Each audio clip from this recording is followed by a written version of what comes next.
Hey guys, welcome back to another video. This is Nick from ArchCityPLO.com and Arch City Poker. In today's video, the topic is going to be the new step-by-step series that I'm going to debut on my training site within the next week. And this is kind of a quick look into that. On the site, there might be a little more to it as far as maybe I share some results from software that I use, give some graphs with some or like some PowerPoints, maybe some explanations, a little bit more in detail of the concepts I'm about to discuss. But this is primarily to show you guys how to think during a hand, how to do this in a systematic manner to where you are organized, you're making confident decisions, and you are really honestly having or coming up with logical reasons for doing what you are doing at the poker table. Because a lot of players will say, for example, I have top pair, so I should just bet. And that's not how the game works. There's going to be a little more to it than that, but I can make it a little simplified, a little more simplified for you guys. So let's go ahead and use this 1-2 hand. This was a live table that I played a while back. Obviously, we're in the middle of the pandemic now, so this was a while back. It was in my notes. Player in the cutoff. I had some reads on him as far as he was raising a fair amount of his hands pre-flop. So when he does limp here, it's going to cap his range quite a bit. So pre-flop is step one, guys. Where am I at within my range pre-flop? Aces, it's obviously very easy. We're at the very top. Raising is going to be the correct play here. As far as understanding pre-flop on a more advanced level or just on a solid level, if you will, there's a lot of literature out there on that, guys. There's pre-flop charts. There's the Poker Snowy app that I showed you guys in last week's video. If you haven't seen that, check that out. On my training site, I have a pre-flop no limit course. It's video modules. Goes over all the pre-flop spots. It will significantly help you put yourself in a better position to succeed post-flop. So I would suggest if you sign up on the site, check that out if you're a no limit player. But there is a lot out there on pre-flop, guys. I don't want to spend too much time on that. We all can agree that this is going to be the right place so far. So pre-flop step one. He's going to go ahead and call, as most limpers are going to do. Step two, stack to pot ratio. What is that? Essentially, what is the effective stack size left divided by what is in the pot? And whatever that number is, which it's going to be about 7.5 here, you can, you don't have to be exactly accurate, but it needs to be close enough that you're within, if it's technically like 7.8 here, 8's probably fine. 7.5 is fine. 7.5 and 8 are really the same number as far as how I'm going to break that down in a minute. But that number is going to help you guys plan the hand out. The lower the number, the wider you can commit with your range. If it's in the middle, kind of like 3 to 6, so 0 to 3 would be like, for example, an auto stack off with pocket aces. 3 to 6, probably stacking off, which means this is commitment level on the flop. So if I raise, or if I c-bet here, he goes all in on the flop. SPR of 6 or less, I'm probably committed to this hand and I'm going to go all in with him. If I get above that, though, it's not an automatic stack-off situation. I would have to think that this player is very loose. He can shove any kind of draw here. Then I could probably stack off up to an SPR of maybe even 8, 9, or 10 or something like that. But when you have an SPR of 7.5 and essentially anything 6 or over, you need to be very confident in your reads and very confident in the info that you have on a player to think that you can stack off profitably on the flop with this hand. So 7.5, I knew a little bit about this player pre-flop. I didn't know a ton about him post-flop. So I have in my notes, this was not a situation where if I bet and he goes all in, if he check raises so large that he's essentially all in, it's not a spot that I want to commit on this flop. So having said that, that likely means that a lot of the time I'm not going to get 3 streets of value out of this hand. Like if I bet flop, bet turn, bet river, a lot of the time I'm probably not going to show up with the best hand. So it's close. And there aren't going to be absolutes all the time in poker, guys. I can make this as simplified as I can for you, but you're going to kind of have to make some calls, or not even calls might not be the best word, but you're going to have to make some decisions just based on your judgment. So stack to pot ratio is going to be a nice little aid, though, to help you plan this hand out. So 7.5, it's a little bit higher. Probably not going to commit on the flop, but I can likely commit later on in this hand and possibly stack my opponent. So that's second step, stack to pot ratio. Step 3, who has the range advantage? who simply has better hands in their range? That's going to easily be me, guys. If you think about it, limp caller, he's not going to have pocket aces to pocket queens. He's not going to have top set. He's not going to have middle set. He's not going to likely have top two pairs if he was raising a lot pre-flop. I think Jack 10 suited raises quite a bit. Could he limp call with Jack 10 offsuit? Maybe. It's going to be a little bit rare. Bottom set, he could have. That's still going to be a little bit rare. So essentially, I have sets.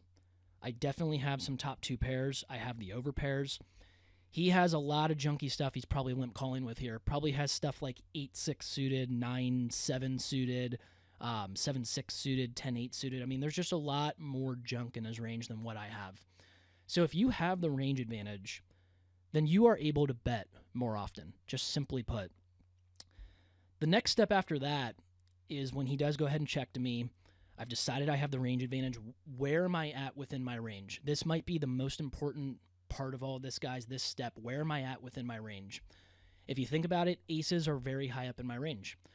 Besides sets and top two pairs, aces are going to be it's going to be the best hand that I could possibly have. And as far as I mentioned, having a logical reason for taking the action that you do. So I have the range advantage. I should probably be betting a lot on this board. And in all honesty, guys, I'm probably going to bet everything on this board. But for you guys that don't want to end up with complicated mixed strategies, that's the point of this step-by-step process. We're going to have hands in the top third of our range that we're going to bet. We're going to have hands kind of in the middle third that are probably good checking candidates, hands like pocket eights. You can mix in some top pair hand that might even fit into your top pair that might even fit into the top third of your range. So like king jack and queen jack, if you're playing against a tough opponent, that's a good one to balance your checking range with, to show up with some top pair when you do check back. But for the most part, if you're playing against recreational players, playing against fish, you can bet all of your top pair. You can check a lot of those 10x hands that aren't ace 10. I would say that's probably still good enough to bet a lot of the time. But you can check a lot of like the 10-9, queen 10. You can check some 10-9 suited. You can check pocket 8s, pocket 9s. A lot of those middling hands. Other stuff like ace king of hearts, yeah, that's pushing a lot of equity, but it also has a ton of showdown value as far as if you turn an ace or a king, that's likely the best hand. Straight draw, the heart, that gives you a lot of equity to where, like I said, you can bet, and I probably still would. But it has a little bit more showdown value than a hand like king, queen, for example, which is a great bluffing candidate, and I'll get into that in a second. But so this step, I believe it was 4. So we had step 1 was pre-flop. Step 2, stack to pot ratio, figured that out, had a good plan for the hand. Step 3, range advantage. Should I be betting a lot on this board with a lot of my range? Yes, but where am I at within my range? And that's going to be step 4. Top third, that's going to line up for a value bet. Now, if I had pocket 9s in the middle third, probably lines up for a good check back candidate. If I have, like I said, hands in the bottom third, so it's going to be air, it's going to be your draws, a lot of lower ranking stuff. You're either going to be checking to probably give up at some point because you just don't have a good bluffing candidate, or you're going to be bluffing. And how you want to decide what you're going to bluff with, hands that hopefully have some kind of equity if called, hands that maybe block some of your opponent's best hands. So, for example, king-queen is an amazing bluffing candidate in this spot, guys. Think about it. King-queen has some nut outs. It has some equity if it turns top pair. King-queen blocks king-jack and queen-jack. It blocks king-10 and queen-10. A lot of those weaker Broadway hands that your opponent might have limp called with. So that's a really great candidate, and that's the way I would look at your bluffing range, that bottom third, deciding what hands you want to bluff with. Try to have a little bit of equity, at least a little bit of equity if called, and try to block some of what you think your opponent would continue with. So I'm in the top third. I decide that a bet is going to be very profitable.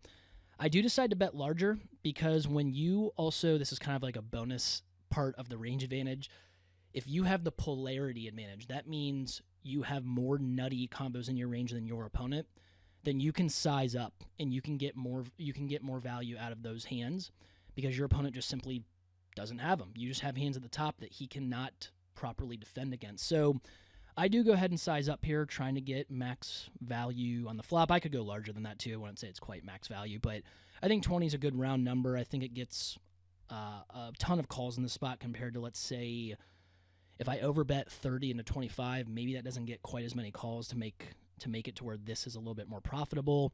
That's debatable. I think another part of this, guys, is that you're not always going to make the best decision. But if you can go through step by step like this, it's going to help you make profitable decisions way more often than not. So don't be too hard on yourselves. You're not going to make the best play always, and I don't either. I think in this spot, maybe this isn't the best sizing. But I do go ahead and bet, and my opponent just calls. So what that means to me is now on the turn, we kind of start back at step 2 with stack to pot ratio. Now, I would say generally you should use that on the flop as your main aid, but it can still help you on the turn. Right here, stack to pot ratio is roughly 2.5. My opponent just check called on a very dynamic board, meaning that he's very capped. He can't have 2 pairs or better because he would have wanted to get value out of those hands. He would have wanted to protect those hands. So he very likely only has like queen jack at best. And he probably has a lot of draws, a lot of like 10x, a lot of hands that we are still able to get a ton of value out of and still get some protection for our aces. So if he checks and I bet here and he goes all in, SPR is a lot lower. We've determined that his range is likely pretty capped. I can commit now at this point compared to on the flop where we had this SPR of 7.5 is a little debatable. My plan now, though, because I had a good plan on the flop and I've gone through this step by step, I've put myself in a position to feel very confident about the decisions that I'm making in this hand. So he checks, and I decide to pot it. I'm betting larger now, polarizing my range even more so than on the flop to where I'm betting hands that are probably at least king jack or better because I think that's the best hand that my opponent could have at this point.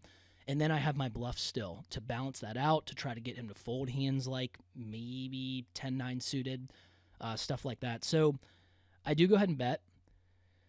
And he decides to call again. And usually on the turn, you're going to find out a lot in low-stakes poker about your opponent's hand. If he doesn't shove here, I can almost guarantee you that he does not have 2 pairs or better. He wasn't slow playing anything. He very likely has 1 pair or a draw. And now a lot of players will actually slow down here, even though he only has half pot left. Believe it or not, a lot of players will get afraid of this 4. They'll think, well, I don't know if I get him to call with a 10, and if I get called, I only get called by a 4. Guys, the only way he has a 4 is if he has like 5-4 hearts or ace-4 hearts, because no other 4 really makes sense. Think about it. How does he have a hand like jack-4, 10-4? They're very likely not limp calling with hands like that. 10-4 and jack-4 probably would have raised the turn, so he's not going to call the flop. He's not going to check call flop with air. He's not going to have like king 4 of spades here. So this is a situation where, once again, figure out my opponent's very capped. I believe this is a situation where we can very profitably shove. So I ended up shoving. Anticlimactic. He does not end up calling all in. He ends up folding probably a draw or something like that. But this was, I think, a pretty quick but complete video to show you guys, give you a little bit of an inside peek into the step-by-step series that'll be on my site. There's going to be, like I said, a little bit more to it than just like this video format. But a lot of the steps are mainly for flop decisions, setting yourself up to make great decisions on the flop and on future streets, setting yourself up to plan the hand out so that you're making confident decisions and you're not just aimlessly making bets or checking because you don't know why. Again, I'm going to put them in the description link, but the steps are as follows. Step 1, pre-flop. Make the correct pre-flop decision. And like I said, on my site, I have the pre-flop training course. You can find other literature on Google if you just Google no limit pre-flop charts or use the Poker Snowy app like I showed you guys last week. Step 2, stack to pot ratio. Get that number, understand what those numbers mean. You can also look up what commitment level or what like number you need to commit with certain types of hands. 1 pair and like stuff like that are the hands I talked about a lot of players have trouble with, but stack to pot ratio is going to be 2. 3, range advantage, very important. Who has the range advantage? That's going to decide who can take the aggressive action more often than not. Step 4, where am I at within my range? Am I in the top third to where I have a very likely candidate for a value bet? Am I in the middle third where I can check back or I can check call? I have showdown value. It doesn't make a lot of sense if I bet. It doesn't accomplish as much as if I just play the hand a little bit slower. Or are you in the bottom third? Do you have a hand that you just simply have to give up with sometimes? Or do you have a really good bluffing candidate? If you have a good bluffing candidate, you likely have some equity if called, and you hopefully block some of your opponent's continuing range. It's very important, guys. So Those are the 4 main steps.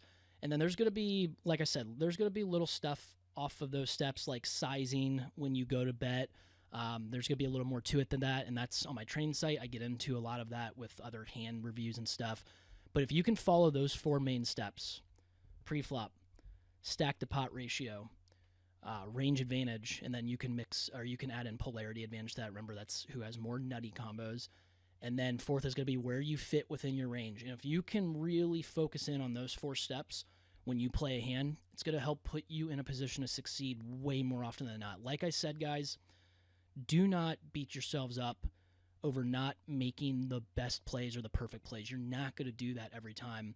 But if you follow these steps, if you think like that, you think like a professional poker player, then you are going to make money a lot more often than not. So hope you guys enjoyed the video. Go check out archcityplo.com, and you're going to see these videos and that page on that site within this next week here. And it's going to be, I think, a big staple of the site. It's going to help out a lot of players. So looking forward to seeing you guys there, and I will see you guys next Thursday, where I'm going to discuss how to transition from full ring, like 9-handed games, to short-handed games during the pandemic, because you guys have noticed that poker is starting to come back a little bit, but the games are a lot shorter, and a lot of players don't know how to adjust to that. So I'm going to share some thoughts with you on that next Thursday. Otherwise, go ahead and let me know if you have any questions or comments, and have a good holiday weekend. Thanks.